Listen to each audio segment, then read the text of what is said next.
Hello, everybody. So glad to see you all here, or not see you, know that you're here, and excited that we're all participating in our virtual conference this year. I know it's a little different, but the sessions have been fantastic, and I think it's always such a good thing to see what are some of the things that we're learning as we try out new things because of necessity, right? And so I think it's been a wonderful experience for us to be able to continue this conference through this virtual means, and also get to have some different types of presenters because they can do it virtually as opposed to coming in. So want to thank our LMEA conference team and our president, our executive board, for putting this together. So my name is Ginny Hamilton, and this session is about what teachers need to know about music education in Louisiana. So the chat is open. We hope that you will use it to put your questions there, to say hello to everyone, and to communicate with me and the rest of the folks in the room. So what we'll do is I'm going to start with sharing my screen, but you will also have a downloaded file that is for you to use, and Elisa will put that up there for you, and we'll put it out throughout, and you can download it and keep it. But we'll talk about that file as we go through the presentation today. So I'm going to go ahead and share my screen with you guys. All right, so I am Ginny Hamilton, like I said earlier, and I'm the chairperson for our Louisiana Advocacy Leadership Force, which is the committee within LMEA that is working to advocate for music education in our state. We are also working very closely with NAFME at the national level to make sure that we're covering all of our bases. And we had a forum earlier in the conference where we were able to work with Matt Baruch as well as Chiho Feinler, and talking about some of the things that we've done so far with this advocacy leadership force. Even though we are new, we are strong and moving forward quickly, and have wonderful ideas. And of course, those can come to fruition with the help and the support of our membership here in LMEA. So as I said earlier, my name is Ginny Hamilton. I've been an official adult grown-up member of LMEA for 25 years, though I was a member of collegiate MENC prior to that, back when it was MENC, but a member of LMEA for 25 years, and now the chairperson for our Advocacy Leadership Force. I served as a choir director for 19 years, as many of you also do. There's many other things that come along with just being the choir director or the band director, sometimes fine arts survey or talented music or voice teaching or accompanist. All those things are all part of those years. After that, I served 2 years as an assistant principal, then 3 years as director of arts education in St. Charles Parish Public School System. And I'm presently now the principal at Vandebilt Catholic High School in Houma. So just a little bit about me, and that lets you know where I'm coming from as we give this presentation today. There's my email, which you are more than welcome to email me whenever if you have any questions or want some more information, or looking for some more resources on anything that I'm offering today. So our session today is mainly about what you need to know that your administration should already know. And having been a teacher as well as an administrator, I know that there are things that are very important to us as music educators that we're going to look up and we're going to know that this is the information. But with our administration having such a large scope of having to cover all bases, they don't always tune in to the needs of music education. And so it is our job as those music educators to be the educator of our administration as well. So to be able to call their attention to some of the things that's in their toolbox that they can use to help support music education, and allows us to kind of get done what we're supposed to get done. So the main document that we're going to talk about today, and the resources that I'm going to give you, is Bulletin 741. I'm going to like for you in the in the chat. Okay, I see. I'm just kind of looking at the chat real quick before we move forward. So I see Chris is saying the shared file does not open with anything. It should be a doc, but I will go ahead and put, at the end of this session, I will put a link to it on my Google Drive and share it with you. So maybe you can use it in that way. Okay. So I would like to know in the chat, how many of you have heard of Bulletin 741, either public or non-public? So I know there's a poll, but there's not a whole bunch of us in here. So if you don't mind just putting that in the chat, if you've ever heard of Bulletin 741.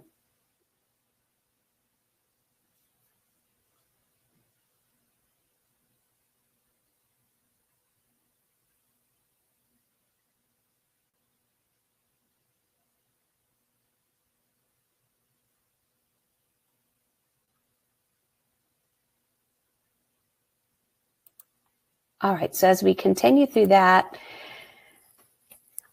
Bulletin 741 is called the Louisiana Handbook for School Administrators. This is the administrative code that every principal in Louisiana is supposed to follow for our schools to follow.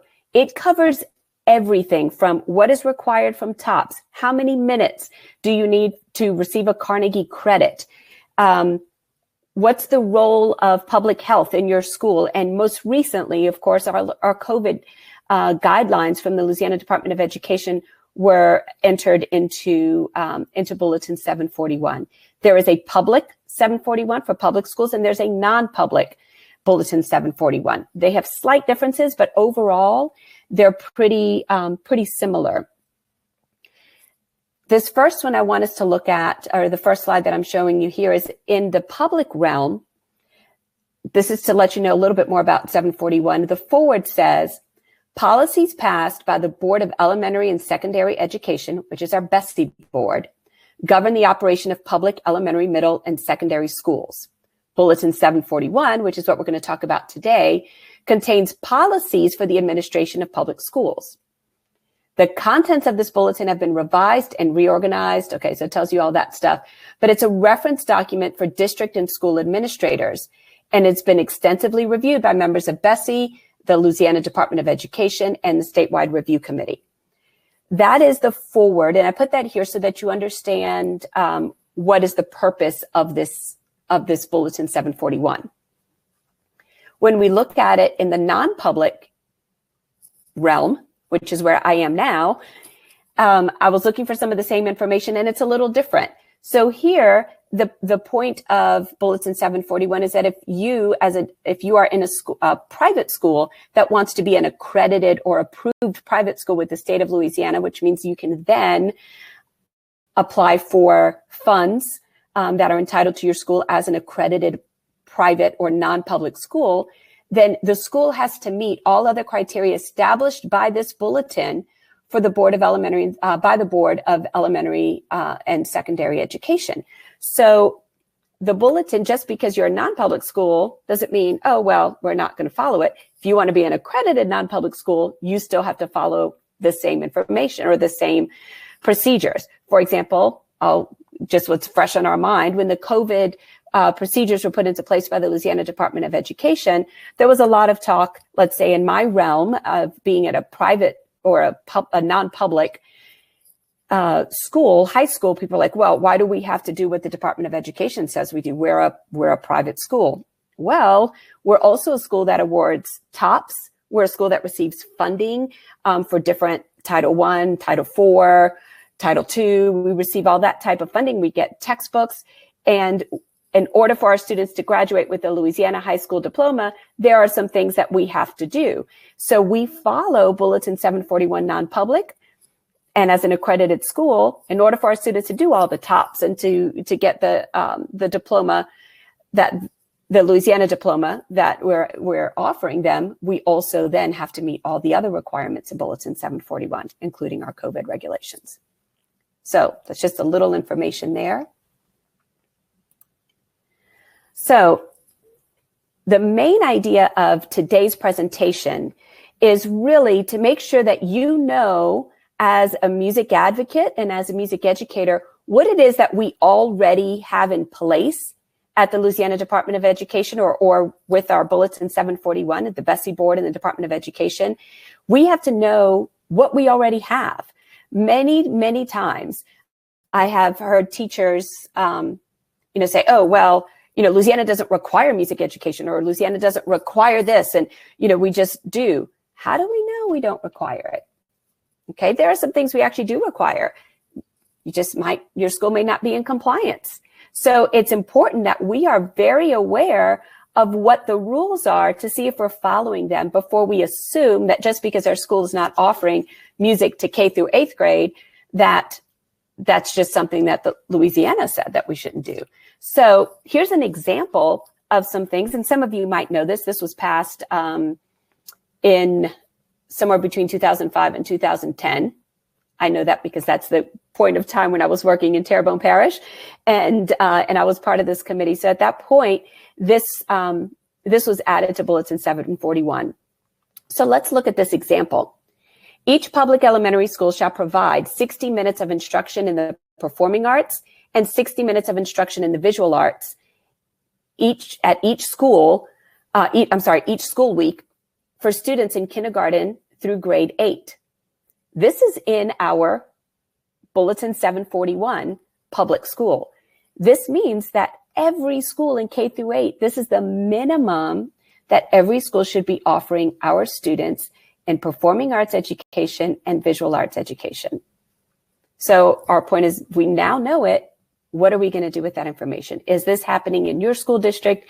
Is it happening throughout Louisiana? I can tell you right now, throughout Louisiana, definitely not happening. And there are people or some schools that are kind of fudging that line a little bit about what actual performing arts education is and what visual art education is. We know that true performing arts education and visual art education is taught by a specialist in that field and meets a certain set of standards, whether the National Core Arts Standards or the Louisiana Arts Content Standards. We are working towards those standards and those benchmarks to know that our students are truly getting a quality education. Having students color for 15 minutes a day is not, on a color sheet, is not meeting benchmarks or standards in visual arts education, though it might meet the minutes of holding a crayon to paper. So just a little information there. Something else at the high school level, we know that at the high school level, we are about our Carnegie credit. So one of the things I want us all to know is when awarding Carnegie credit based on instructional time, LEA, which is a school system, right? So local education agency shall provide a minimum of 7,965 instructional minutes for one Carnegie credit. And students shall be in attendance for a minimum of 7,515 minutes. So if your students at the high school level are being pulled from your band or choir class to take tests, to go to an intervention, to do something different, they are not receiving the minutes required for them to actually get the Carnegie credit in that course. This is another little section that you can use to advocate for your program and to advocate for the very positive and important use of the minutes in your class. I'm going to just kind of move back a little and check the chat.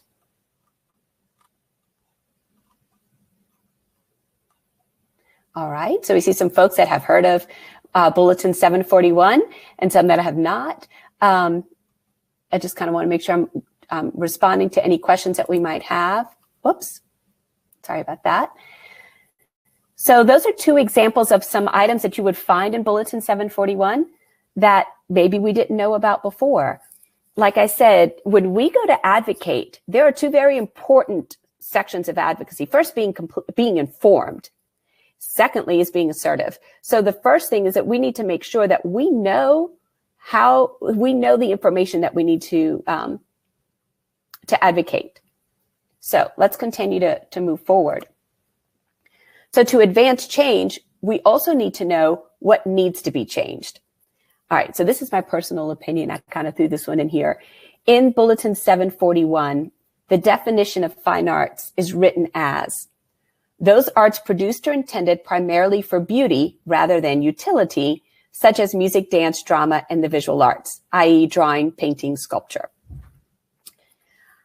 I'm not saying that this definition is completely wrong, but if I were given the opportunity to change the definition of fine arts in the Louisiana Bulletin 741, I probably would ask for this section that says for beauty rather than utility.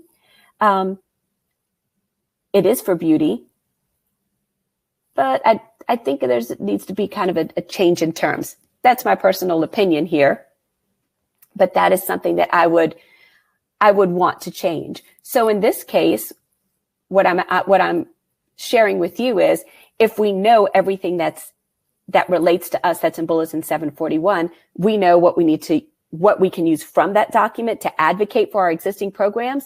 And then also what are some things that we think need to be changed within Bulletin 741, so we know who to contact at the Louisiana Department of Education as well as the Bessie Board. Right now, I'm going to stop our screen sharing here. And I want to talk a little bit about the document. Oh, okay. So Raina said she's going to make the handout work. So I'm going to share it with you to kind of show you what the document is and give you a brief overview. And then I'll be happy to kind of get you a link at the end of this. I'll put it in the comments so that you can see it. But I'm going to go ahead and share that screen with you so that you can see a little bit of the document.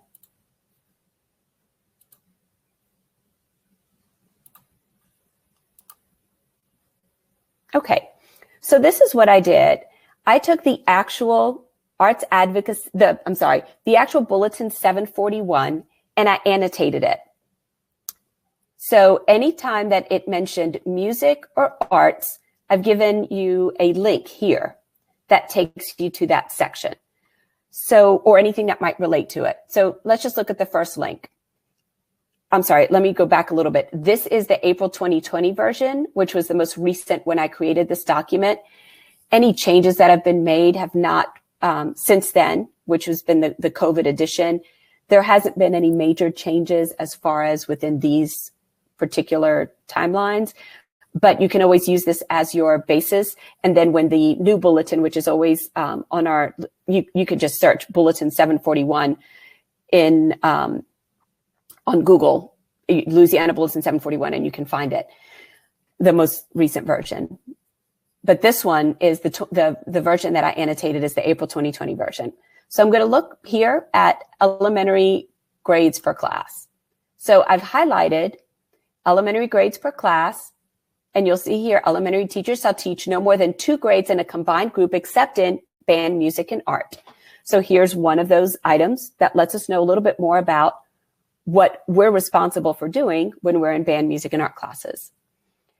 When we go back to the top of the document, so we'll go back to page 1, the top of our document.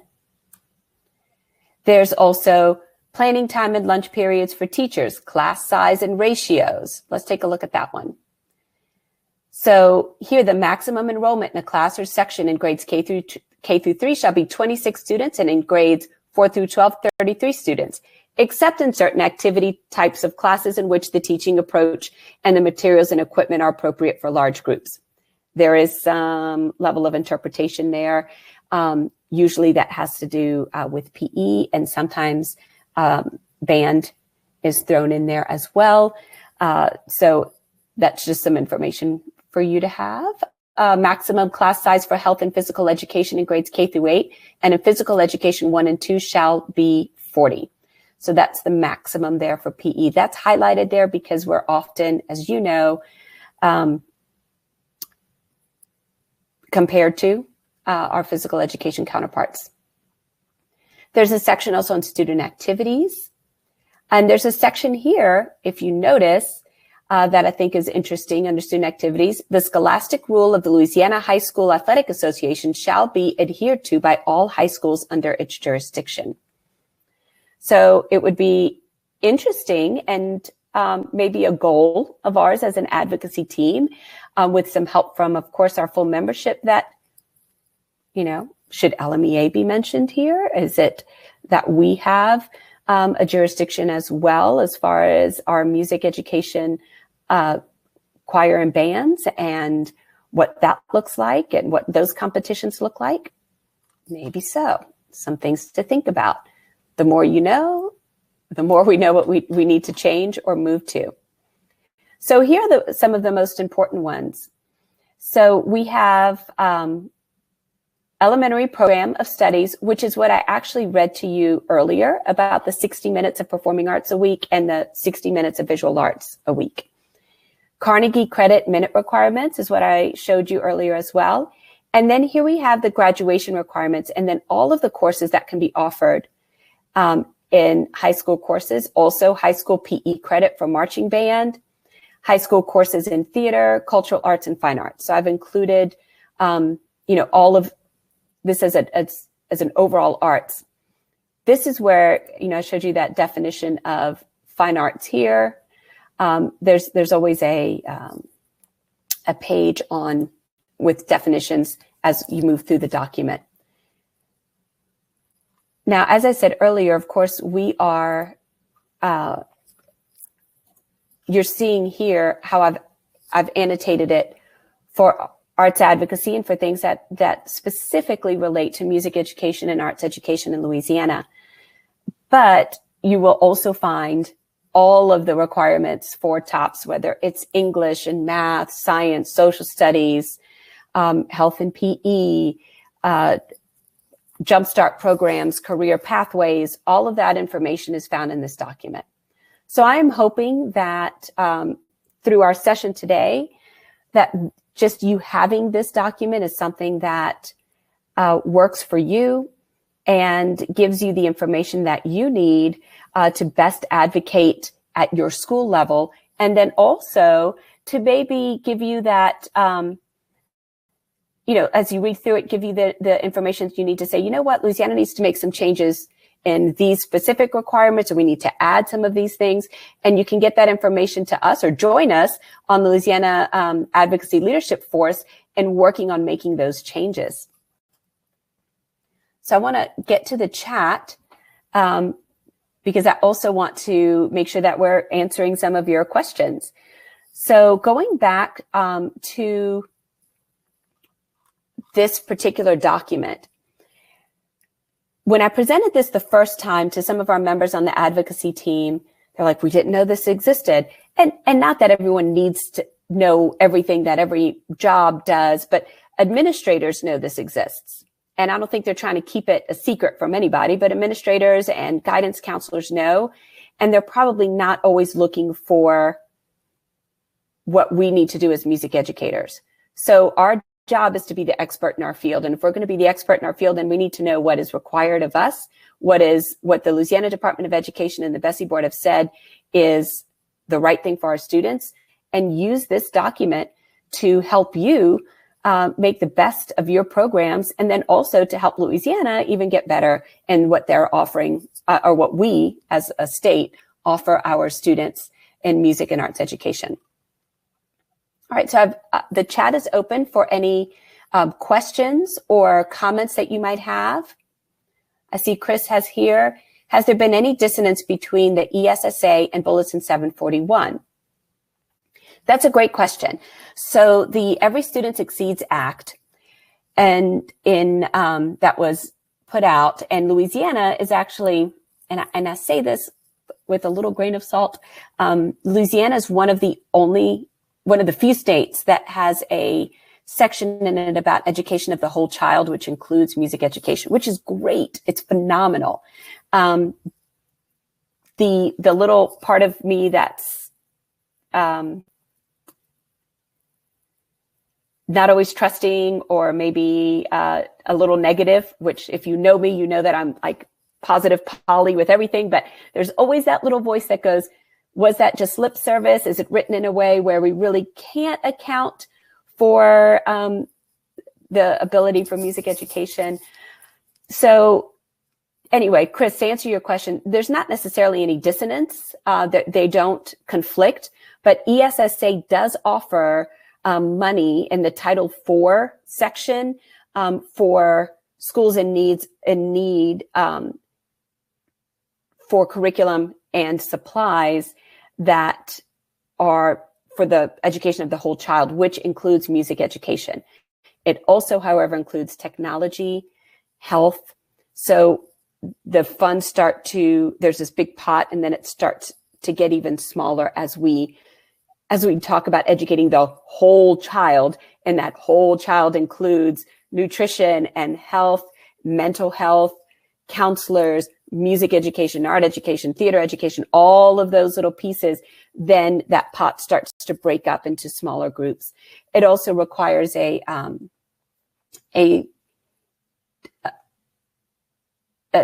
application that says that you're in need of it. So Chris, in St. Charles Parish, where you are, that is something that we looked for in ESSA to fund some music education. However, we were in that area not as much in need as other areas as far as music ed. That's a great question. The NAFME has some wonderful resources on interpreting ESSA as well, like some bullet points that might be useful to you, Chris. So I'm going to keep the chat open there. And in the meantime, I'm also going to see if I can upload this document to you guys from my files. Nope, not letting me do it that way.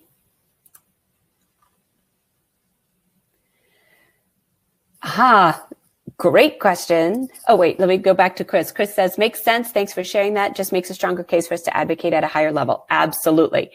And then we have here, do you have any suggestions for when money becomes the issue? If I had I could say, oh, money's not an issue. Here you go. Here's all the band instruments you need. It's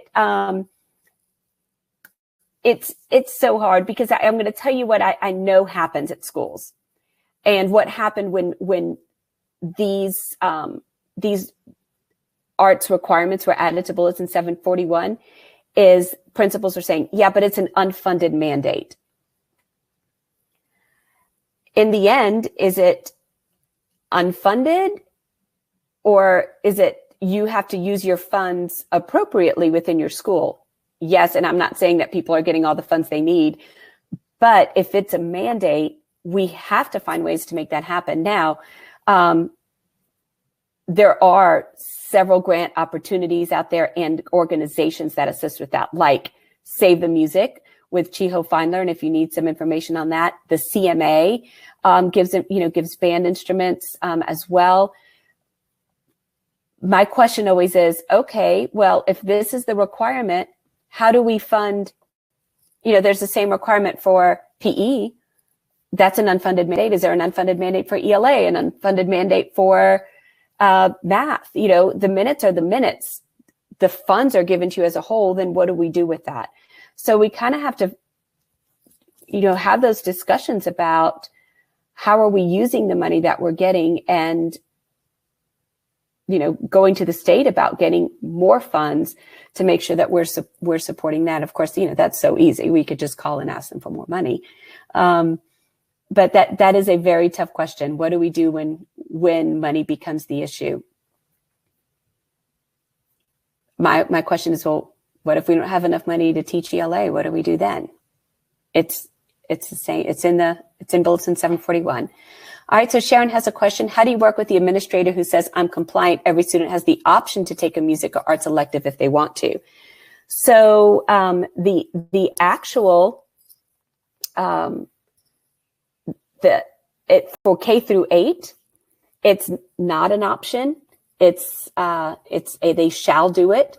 Now at the high school, if you look through the Bulletin 741, is that students are given the opportunity to take those. Now, of course, for a high school diploma, you'd have to have at least one arts credit. So then they have to take, something for an arts credit.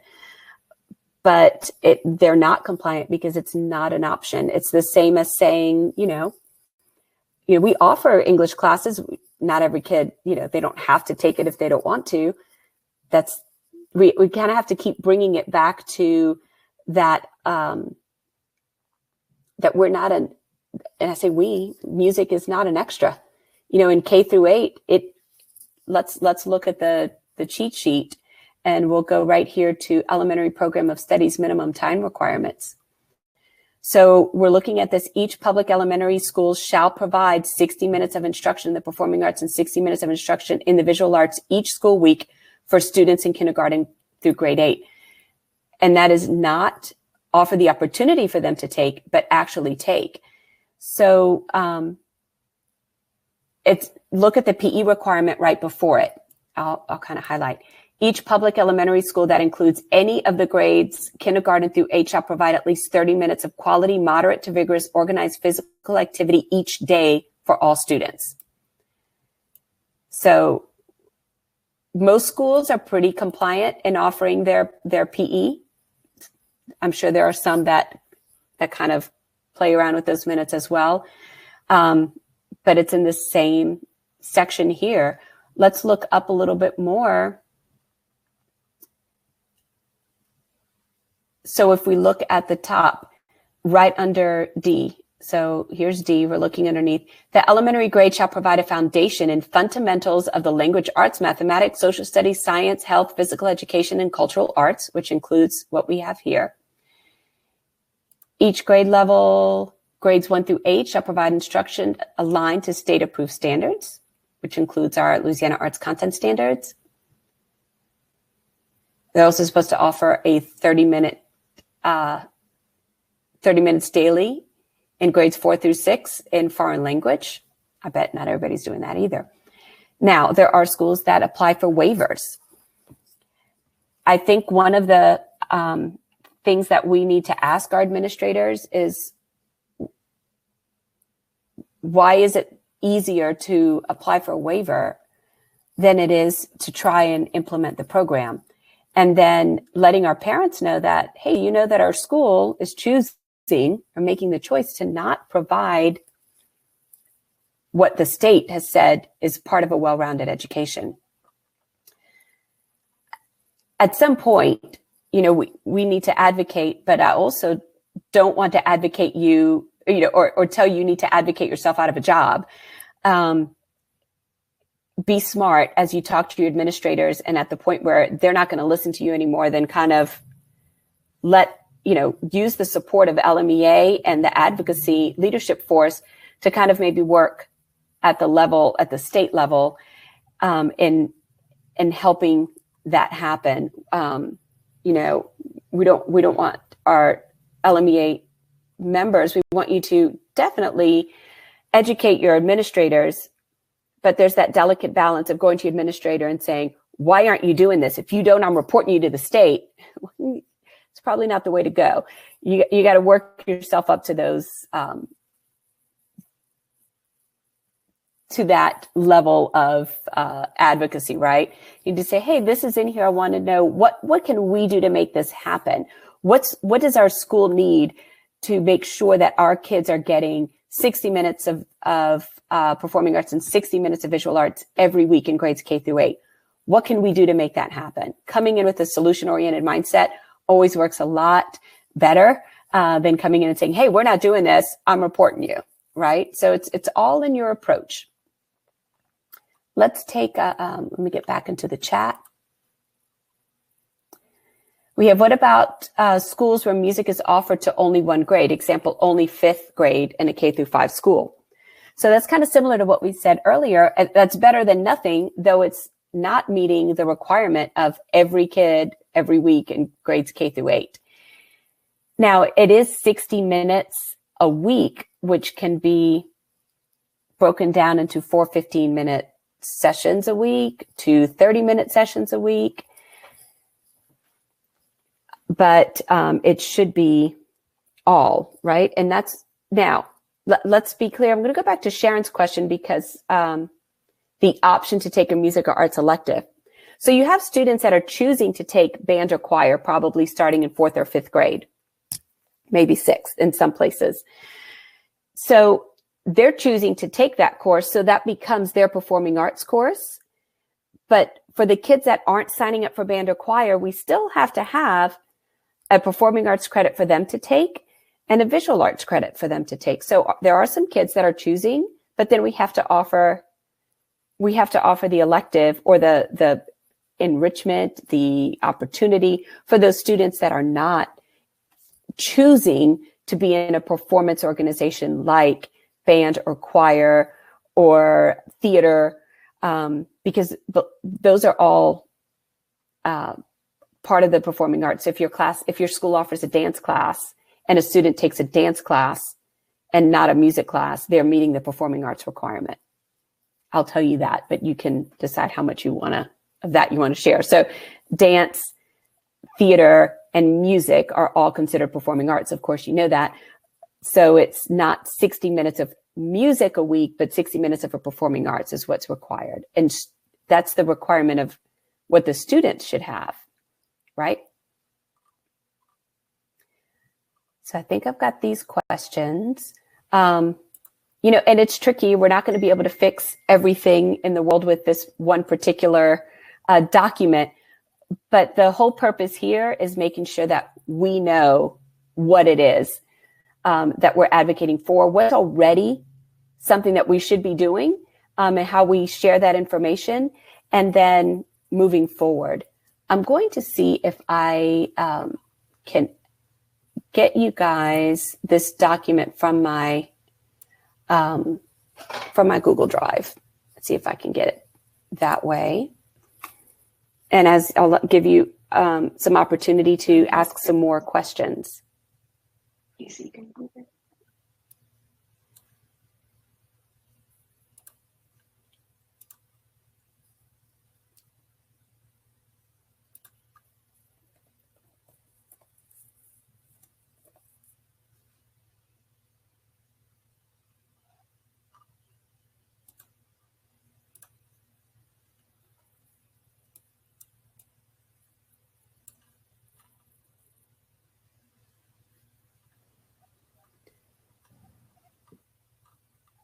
All right, so I'm going to see if I can get this, since we couldn't get the file to work for you guys, I'm going to see if I can go ahead and just share it. And I'll just need to make sure that I have it shareable with everyone on the link.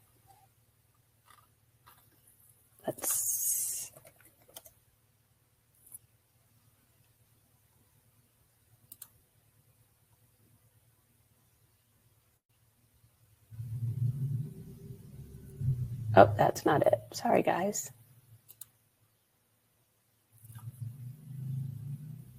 I'm going to stop that sharing as you watch me search for all of that craziness. If not, I think I get to, let's do it this way, that might be a little bit easier and a better use of your time, is I'm going to put my email here in the chat. And you guys can email me and I'll make sure that you get it.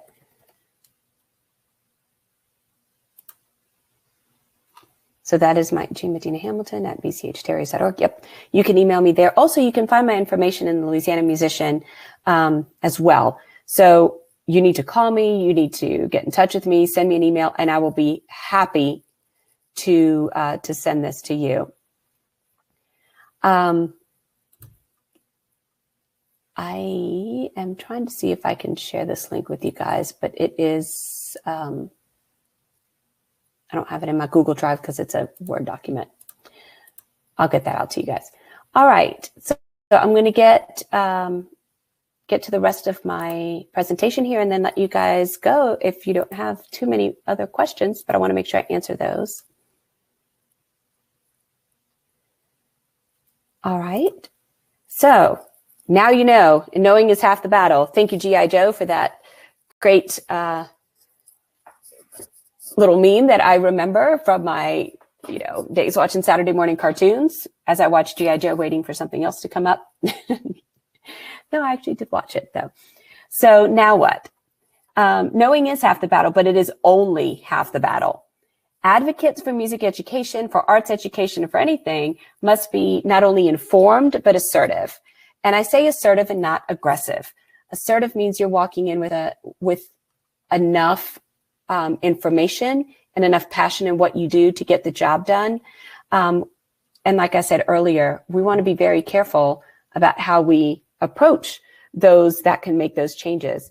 You know, you as teachers are overwhelmed right now, I'm sure, with not only trying to find new ways of teaching, because our parameters are completely different.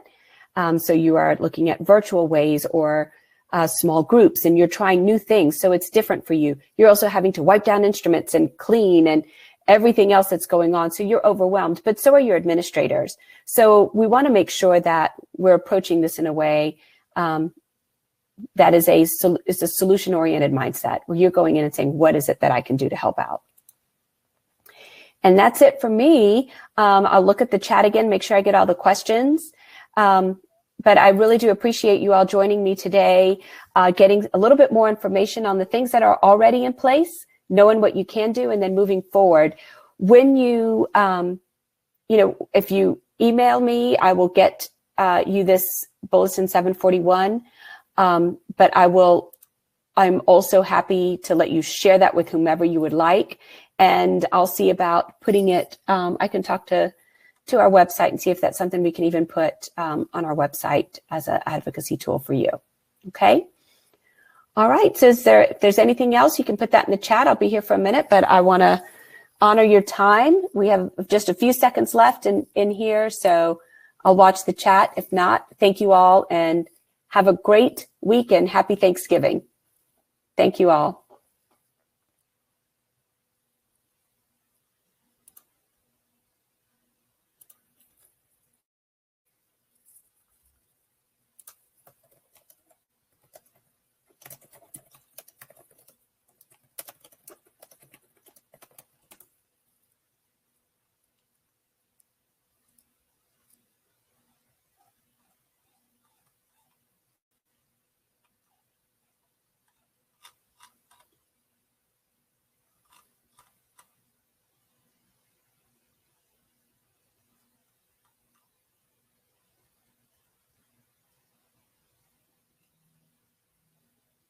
I see here Sharon is saying we're going to try to make handouts available to all attendees. Great, Sharon. So I will send this. I'd sent the file in earlier, but apparently it just wasn't sharing well. So if I send this to you, will you be able to make that available to all the attendees?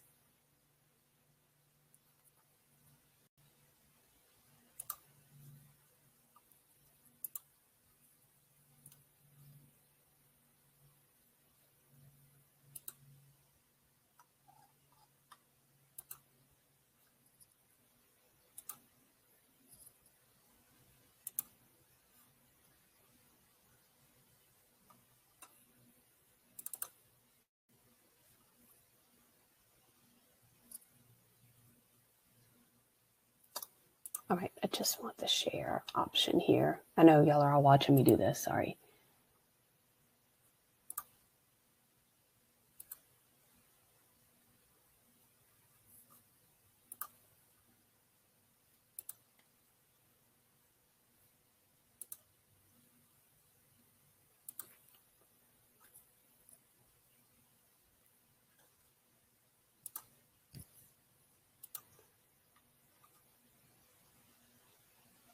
Okay, so Sharon says she can do that.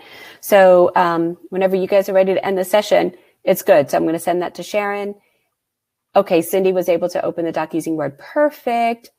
And we'll do a replay program. All right. Thank you all so much. Have a happy Thanksgiving. And we can end whenever you guys are ready. LMEA support team. Thank you all. Happy Thanksgiving.